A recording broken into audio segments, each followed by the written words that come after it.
Don Schumacher Racing is set to take on John Force Racing. All right, everybody, funny car final. Thanks to the safety safari.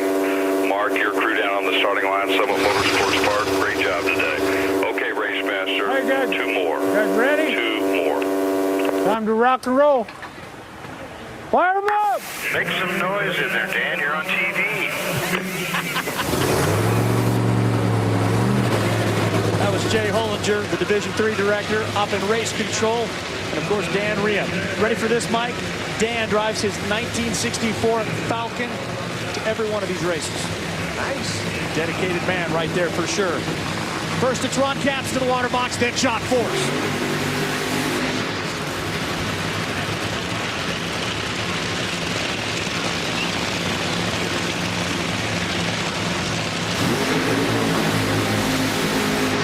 How about this for a stat? Don Schumacher Racing. It took them 10 events to find the winner's circle for the first time in Funny Car this year.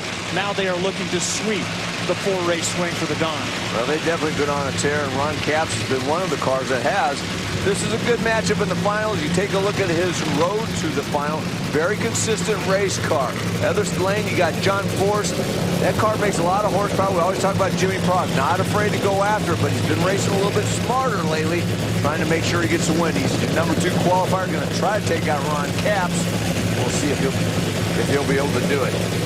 And Jimmy Prock told me just before this that the conditions are almost identical to what we saw in the semis. The problem for him was that they spun down track at about 3.2 seconds into the run. He said he needed to get that fixed, but without taking anything away from his early numbers. Sounds easy enough, right? The one thing we've seen a lot with funny cars this weekend on this racetrack, it gets very touchy if you get out of the groove. It's very important to stay stuck right in the middle. Even the nighttime sessions, which normally you don't see. You usually have a little margin where you can get the car out a little bit and stay stuck.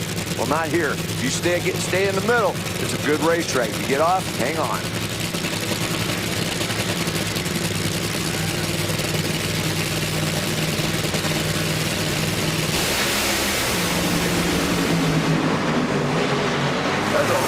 How about that? John Force, 411, gets the job done with a margin of victory just over 100th of a second. His first Norwalk win in the 140th of his career. How about John Force? Like you said, almost even off of the starting line. Slight advantage to Ron Capps. John was able to run him down. You take a look at the photo finish. Margin of victory is 15 thousandths of a second, or about a quarter car length of the stripe. And the smile that Jimmy Prock just had says that you got your issues sorted.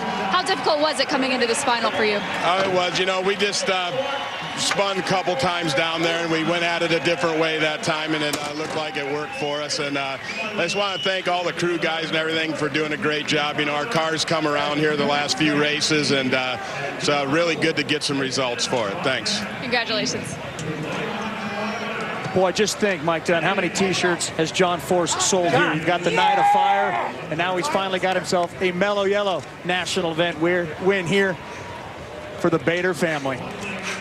Career win number 140. Don't care about that. How do you categorize them, John? Mellow Yellow, let me tell you something. Bottom line, love racing Capps. Right, just like them other kids. Young, hot, getting after it. I got to thank Jimmy Prock, John Medlin, Mike Neff, everybody, the Brain Trust. They all fought to give me a good race car. Jimmy was on his game. The old man here was on his game.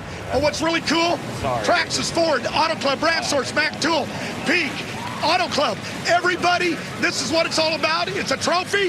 I finally won P.T. Barnum's race, and you know who this trophy's going to? Where's it going? Bobby, right here, Bader, because Bader puts on the best. He just signed a 5-year deal with me to come back and match race, and his dad said, are you ever going to win our big race? Well, hell, they're all big races. But Bader, we won it. I love you. Here it is. Oh, he is a wild man. Still the one, especially here in Norwalk, Ohio.